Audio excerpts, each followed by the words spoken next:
February 13th, 2012, Captain Jennifer Davidson, decorated Marine Corps combat medic and Bronze Star recipient, fired 5 precise shots into her husband's chest at their Quantico home. The last person anyone expected to become a killer was the woman known for saving lives. The 911 call came at 5:47 a.m. The operator heard only silence on the other end. When police arrived, they found Jennifer Davidson sitting on her front steps, her husband's service weapon beside her, her hands stained with blood. Inside, Michael Davidson, CEO of Davidson Technologies and respected military contractor, lay dead in their pristine kitchen. 5 shots. No signs of struggle. No attempt to run. Check the offshore accounts, she told the arresting officers. More Marines will die if you don't. Those words would trigger an investigation that uncovered the darkest betrayal in recent military history. This isn't a story about a failing marriage or a crime of passion. This is about compromised combat medical equipment, leaked military secrets sold to America's enemies, and dead Marines in Afghanistan whose blood stained more hands than just Jennifer's. They called her Steel Hands in combat, the medic who never shook even under heavy fire. The woman who saved 15 Marines during a firefight in Kandahar. The trusted counselor who helped broken warriors piece themselves back together. Now everyone's asking the same question. What makes a decorated Marine with 2 tours in Afghanistan and a spotless record execute her husband in cold blood? The answer lies in a web of deception that reaches from the streets of Quantico to the battlefields of Afghanistan, from classified military contracts to shadowy overseas bank accounts. When the truth comes out, it won't just shake the foundations of the military establishment. It will make you question who the real killer was that morning in February, the Marine who pulled the trigger, or the husband whose betrayal left a trail of dead soldiers in its wake. If you're enjoying our content, quickly hit subscribe to join our community and never miss a moment. Let's dive in. Jennifer Davidson was born into a military family in Fort Bragg, North Carolina. Her father, a Marine Corps colonel, raised her with strict discipline after her mother died in a car accident when Jennifer was 8. She excelled in school, particularly in science and medicine, driven by a desire to help others. At 18, she followed family tradition and enlisted in the Marines. In the Corps, Jennifer found her calling as a combat medic. She served 2 tours in Afghanistan, where she earned a Bronze Star for saving 15 soldiers during a heavy firefight near Kandahar in 2008. Her fellow Marines called her Steel Hands, not because she was cold, but because she never shook, even under the heaviest fire. By 2012, she had risen to the rank of captain and worked at the Quantico Base Hospital, where she also ran support groups for veterans dealing with PTSD. Michael Davidson came from money. Born in Boston to wealthy defense contractors, he joined the Marines to prove he was more than just a trust fund kid. He served 1 tour in Iraq as a communications specialist before leaving active duty to join his family's defense company, Davidson Technologies. Smart and ambitious, he quickly rose through corporate ranks by developing new combat medical technology. By 35, he was running the company's military medical division with contracts worth millions. The two met at a military medical conference in 2004. Michael was presenting new battlefield medical technology, and Jennifer was there to learn about advances that could help her save more lives in combat. They married 6 months later. From the outside, the Davidsons had it all. Their 4-bedroom colonial house in Quantico's prestigious military neighborhood stood as a testament to their success. Every morning, they jogged together at 5 a.m. sharp. Every evening, they hosted dinner parties for high-ranking military officials and defense contractors. Their marriage seemed perfect. The dedicated combat medic and the successful businessman, both serving their country in their own ways. Jennifer spent her days at the base hospital, training new combat medics and running her veteran support groups. She took pride in helping younger Marines prepare for deployment, teaching them the skills that could save lives on the battlefield. 3 nights a week, she counseled veterans struggling with PTSD, drawing from her own experiences to help them heal. Michael traveled frequently for work, showcasing Davidson Technologies' latest medical innovations at military bases across the country. His company's inventions, particularly a new type of battlefield trauma kit, saved countless lives. When home, he worked late into the night in his home office, saying he was developing technology that would revolutionize combat medicine. They had a joint account where both their salaries went, shared passwords on all their devices, and kept no secrets from each other. Every decision, from investments to vacation plans, they made together.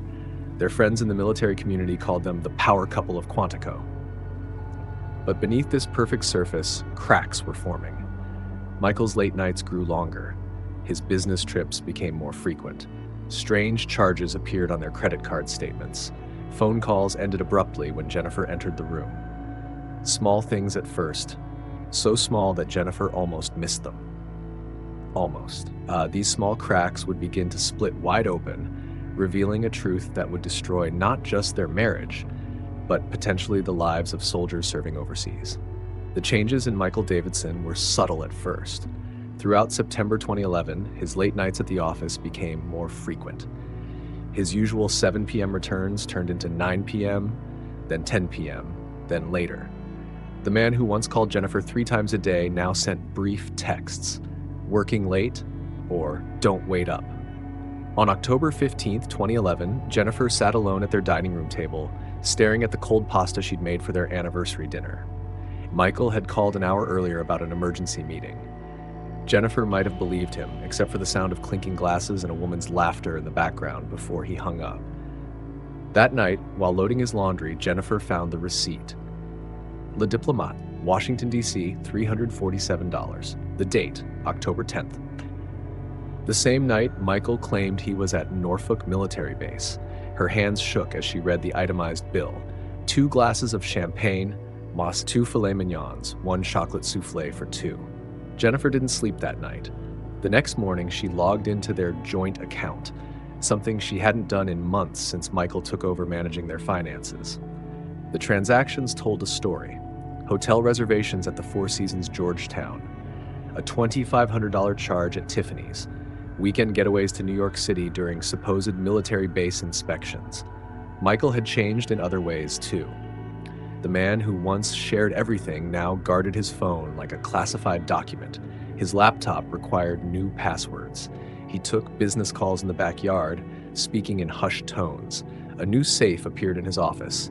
"For classified documents," he said, though they'd never needed one before. Jennifer first heard the name Victoria Wells at a military benefit dinner in late October. She was standing near the bar when she overheard 2 Davidson Technologies employees. "Michael and Victoria make quite the team," one said. "Have you seen them in the lab together? She's revolutionizing the trauma kit design." "Among other things," the other replied, then quickly changed the subject upon noticing Jennifer. That night, Jennifer asked Michael about Victoria over dinner. "New biomedical engineer," he said casually. "Brilliant mind. Stanford graduate. She's helping update the combat trauma kits." He changed the subject, but Jennifer noticed how he couldn't quite meet her eyes. On November 3rd, everything shifted. Jennifer was using their shared iPad, the one Michael had apparently forgotten they synced, when an email notification appeared. The sender, Victoria Wells. Subject, updated contract terms. Jennifer's finger hovered over the notification. She was a Marine, trained to respect privacy, to follow protocol, but she was also a wife watching her marriage crumble. She clicked. The first email seemed innocent enough. Technical specifications for the new combat trauma kits. Then she saw the recipient list. Private emails, not military addresses, and the prices listed weren't for military contracts. Jennifer spent the next 3 hours reading backwards through months of emails. Each one felt like a physical blow. Michael and Victoria weren't just having an affair. They were selling classified military medical technology. The trauma kits being sent to Marines in Afghanistan were compromised. Their joint account, with nearly $300,000 in savings, had been drained into offshore accounts. But the last file she found hurt the worst. A detailed document titled Contingency Plan. In it, Michael and Victoria had outlined how to discredit Jennifer if she ever discovered their scheme. They had documented every PTSD episode, every nightmare, every moment of vulnerability she'd shared with her husband. They planned to paint her as unstable, unhinged, unreliable, The man she'd married, the man she'd trusted with her deepest wounds, had been weaponizing them against her. Jennifer did what Marines do. She gathered intelligence. Each night, while Michael worked late with Victoria, Jennifer collected evidence. She photographed documents. She traced bank transfers. She recorded conversations. She built her case methodically the way she'd been trained. But even Marines break. Even the strongest steel can shatter under enough pressure. By February 2012, Jennifer had enough evidence to destroy them both. She just didn't know that Michael's final betrayal would end up destroying him first. Jennifer's PTSD wasn't a secret, not from Michael. He had been there through every episode since they married.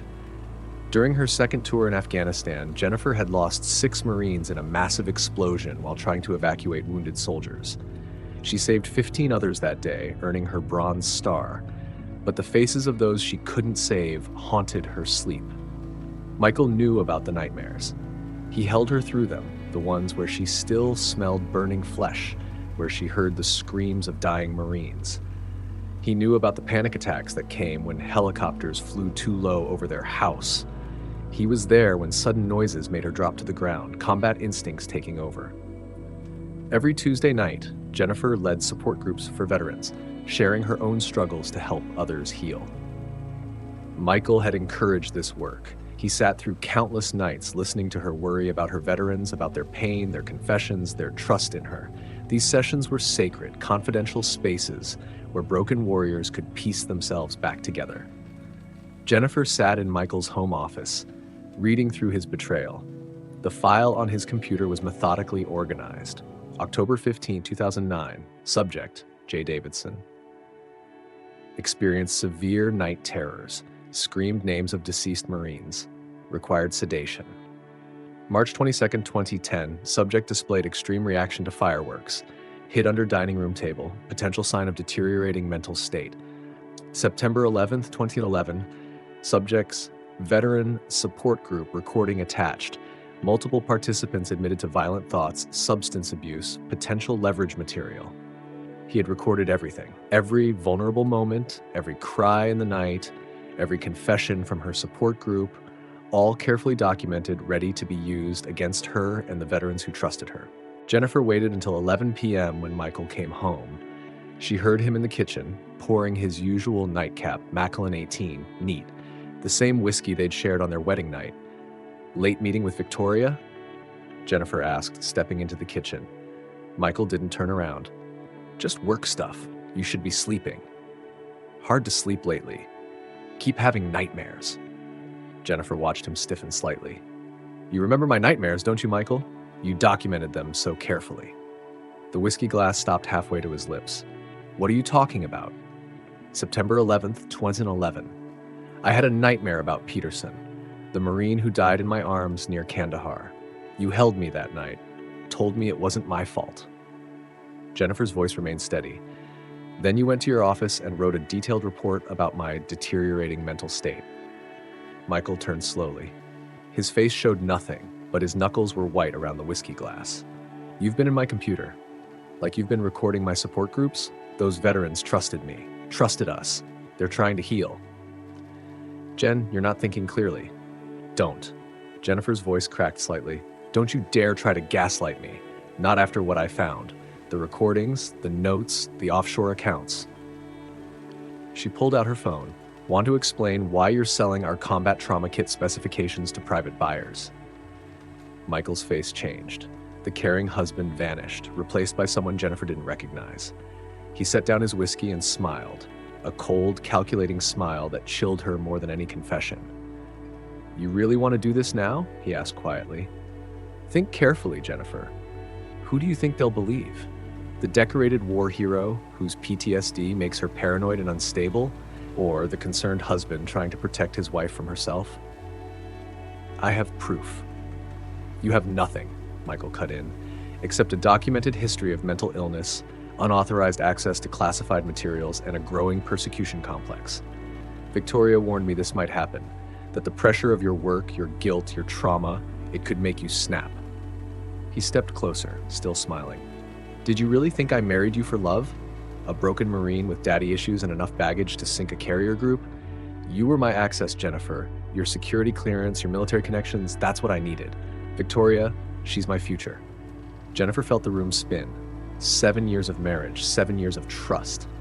All a lie. The veterans, she whispered. Their stories, their pain. They trusted me. They trusted an illusion, Michael said. Just like you did. Now be a good Marine. Go to bed. Forget what you think you found. Or the next report I write might be about how my mentally unstable wife had to be committed for her own safety. He walked past her, whiskey in hand, leaving Jennifer alone in the kitchen. The walls she'd built around her trauma were cracking, but something else was hardening inside her. Something forged in combat, tempered by betrayal. This wasn't over. Not by a long shot. The morning after their confrontation, Michael acted as if nothing had happened. He made coffee, kissed Jennifer's cheek, and left for work like any other day. But everything had changed. The house that once felt like a sanctuary now felt like a prison of lies. Jennifer went through the motions at the base hospital, teaching young medics how to save lives while her own life crumbled. During her lectures about combat trauma, she couldn't help but wonder how many of the medical kits in her demonstrations had been compromised by her husband's betrayal. That evening, Michael didn't come home. His side of the bed remained untouched. Jennifer lay awake, her hand resting on her service weapon in the bedside drawer, a habit from deployment she'd never shaken. The darkness felt different now. Heavier. On February 5th, 2012, Jennifer received a call that changed everything. Captain James Martinez, her former combat buddy now stationed in Afghanistan, had urgent news. "Something's wrong with the new trauma kits, Jen," he said, his voice crackling over the secure line. "We lost Anderson and Phillips yesterday. Bleeding that should have been controllable, the clotting agents just didn't work. It was like the enemy knew exactly how to counteract them." Jennifer gripped her desk until her knuckles turned white. Anderson. 23 years old. She had trained him herself. Phillips had a baby daughter he'd never met. "There's more," Martinez continued. 3 other units reported similar failures. "Someone leaked the specifications, Jen. These aren't random failures." After hanging up, Jennifer vomited in her office trash can. Her husband hadn't just betrayed her. He had blood on his hands. That night, Jennifer broke into Michael's home office. Her military training made short work of the safe's lock. Inside, she found what she was looking for: detailed technical specifications of the trauma kits, marked with red annotations showing exactly how to neutralize their effectiveness. Next to these were files about her veterans, transcripts of support group sessions, detailed psychological profiles, information that could destroy lives if it fell into the wrong hands. Men and women who had served their country, who had trusted her with their deepest wounds, were now pawns in Michael's game. She photographed everything, encrypted the files, and sent copies to a secure email account. As she relocked the safe, she heard the garage door opening. Michael was home early. Michael found her still in his office.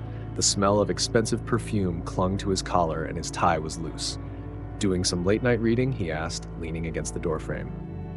"Anderson and Phillips are dead," Jennifer said quietly. "The trauma kits failed. But you already knew that would happen, didn't you?" Michael poured himself a whiskey from his office decanter. "Casualties happen in war. You know that better than most." "This wasn't war. This was murder." Jennifer stood facing him. "You sold them out. Those kids trusted our technology. They trusted me when I trained them to use it." "Wake up, Jennifer."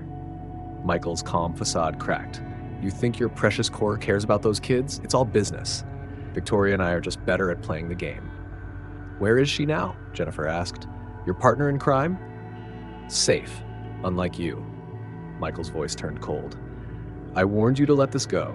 Victoria has friends in interesting places.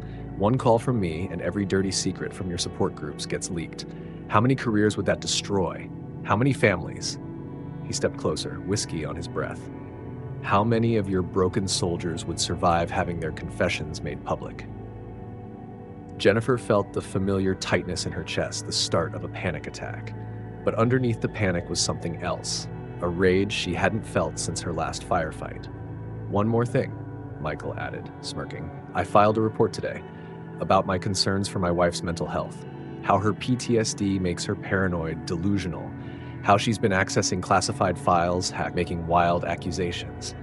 It's amazing how quickly the military will turn on their heroes when mental instability is involved. He reached for her face, a mockery of affection. You should have stayed in your lane, playing nurse to broken soldiers. Now, you'll lose everything. Jennifer knocked his hand away and left the office. But as she walked upstairs, she knew this wasn't over. Michael hadn't just betrayed her. He had betrayed everything she had fought for, everything she believed in. And Marines don't abandon their beliefs, not even for love. More Marines would die if she didn't stop him. But Michael's connections and Victoria's influence meant normal channels were closed. Jennifer had to make a choice, her loyalty to the law or her loyalty to the Marines who trusted her. The final confrontation was coming, and this time, Jennifer wouldn't be unprepared. After their confrontation, Jennifer and Michael maintained a careful dance of normalcy. They slept in the same bed, ate breakfast at the same table, but the air between them crackled with tension. Each morning, Jennifer watched Michael dress in his expensive suits, knowing each one was bought with blood money. The calls kept coming. 3 more Marines dead in Afghanistan. Failed trauma kits. The enemy seemed to know exactly where to strike, exactly how to ensure maximum casualties. Each death landed like a physical blow, but Jennifer forced herself to document everything. Names, dates, unit numbers, evidence. On February 10th, Jennifer received an encrypted message from Captain Martinez. They're on to us. Someone's been asking questions about our calls. Watch your 6. That same evening, Jennifer found her office at the base hospital had been searched. Files moved, computer accessed. Her veterans' private records were still there, but she knew it was a warning. Michael's reach was growing. February 11th brought the final straw. Private Connor Williams, just 19, walked into her support group. His hands shook as he talked about his friend dying in his arms 2 days earlier. The bleeding wouldn't stop, ma'am, he said. It failed. Jennifer watched the boy's tears and thought of all the others. Anderson, Phillips, every Marine who trusted their lives to equipment her husband had compromised. She thought of the veterans in her support group, their secrets weaponized against them. That night, she lay awake, listening to Michael's steady breathing beside her. The man who had once held her through nightmares now featured in them. Her service weapon felt heavy in the bedside drawer. One solution, clean, final. But Marines didn't act on impulse. They planned. They executed. February 12th, 5:30 p.m. Michael announced he was working late.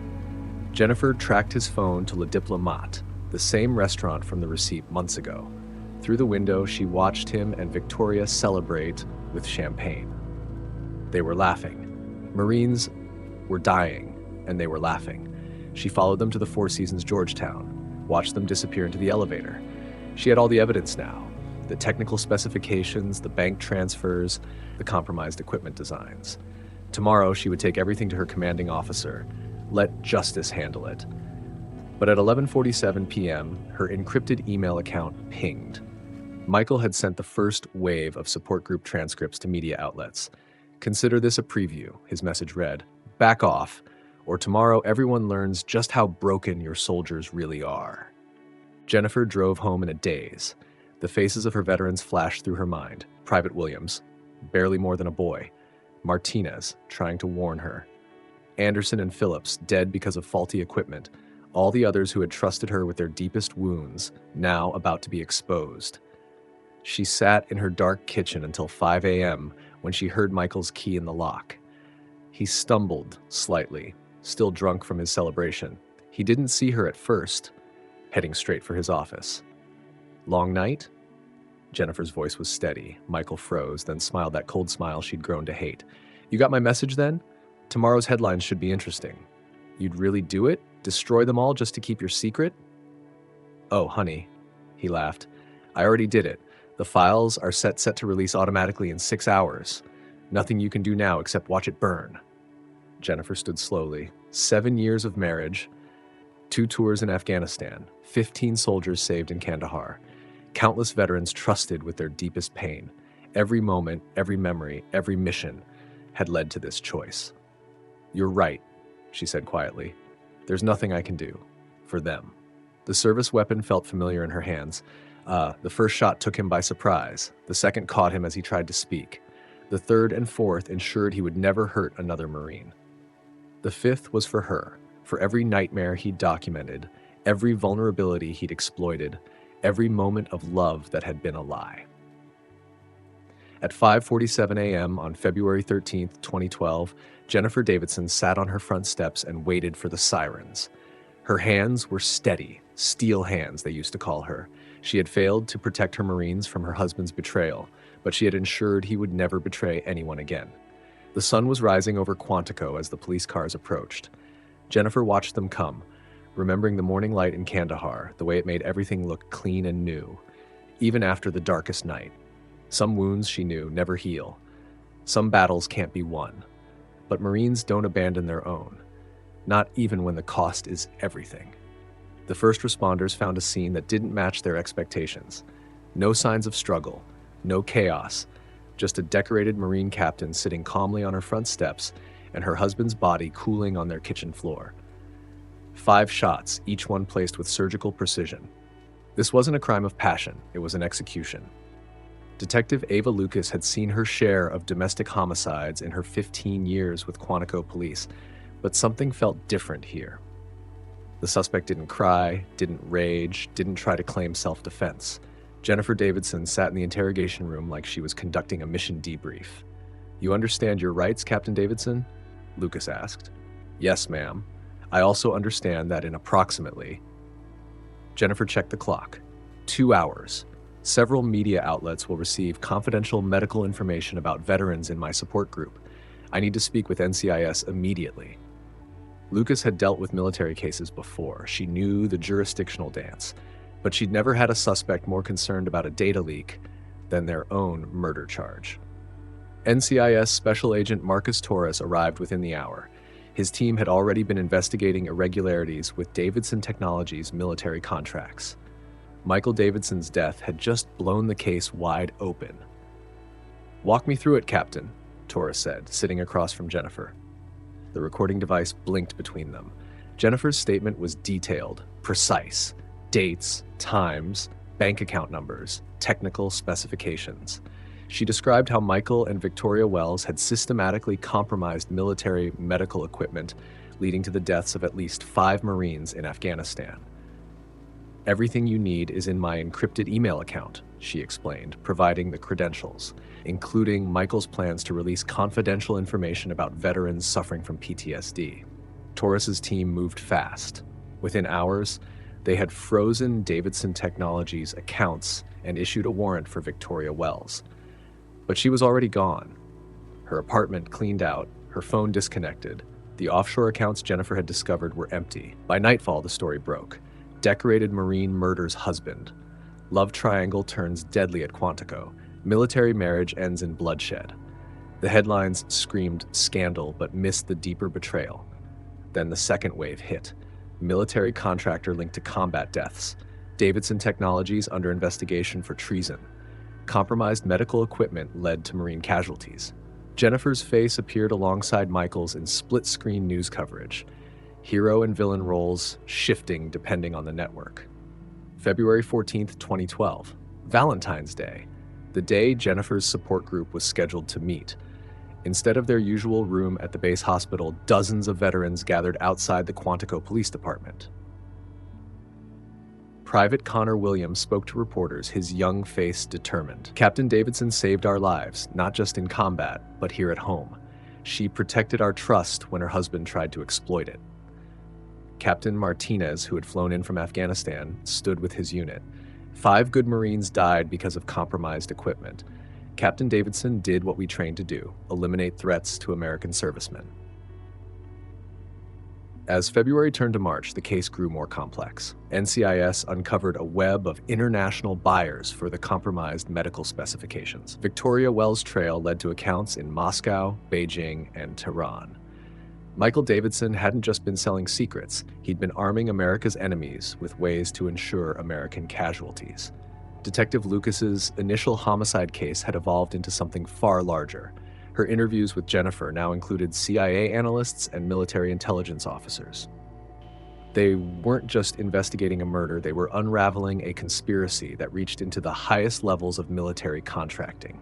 Jennifer's attorney, retired JAG Corps Colonel Amelia Martinez, built her defense around two key elements: the imminent threat to national security and the immediate danger to vulnerable veterans. My client acted to prevent multiple deaths, Martinez argued in pretrial motions. Mr. Davidson had already caused the deaths of 5 Marines. He was actively compromising military equipment and threatening to expose confidential medical information that could lead to veteran suicides. The prosecution faced a challenge. How do you paint someone as a cold-blooded killer when their actions potentially saved lives? How do you demand justice for a man who had committed treason? Spring came to Quantico. Cherry blossoms bloomed outside Jennifer's cell window in the military prison. She received letters every day, from Marines she'd served with, veterans she'd counseled, families of soldiers who died because of Michael's betrayal. She read each one, responded when she could. At night, she still had nightmares, not just about Kandahar now, but about Michael's face as she pulled the trigger. 5 shots. 1 for each Marine who died because of him. 1 for each year of their marriage that had been a lie. Detective Lucas visited occasionally, bringing updates on the wider investigation. Victoria Wells had been tracked to Moscow, but diplomatic complications prevented extradition. Davidson Technologies had collapsed, its contract suspended, its executives under investigation. Was it worth it? Lucas asked during one visit. Jennifer looked out at the cherry blossoms. Marines don't measure worth in personal cost, she said quietly. We measure it in lives saved and promises kept. The detective studied the woman before her, still in perfect military posture despite prison clothes. And what did this cost you? Jennifer turned from the window, her eyes clear and steady.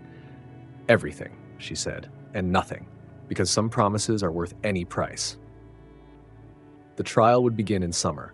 Politicians would debate military contracting oversight. Pundits would argue about PTSD and criminal responsibility. But in bases across the world, Marines would tell a different story, about steel hands that never shook, about a warrior who chose honor over freedom, about the true meaning of leave no one behind. Jennifer Davidson had lost her freedom, her career, her future, but in the end, she had kept faith with the only family that truly mattered, her Marine Corps family. And for a Marine, that was all that ever really counted.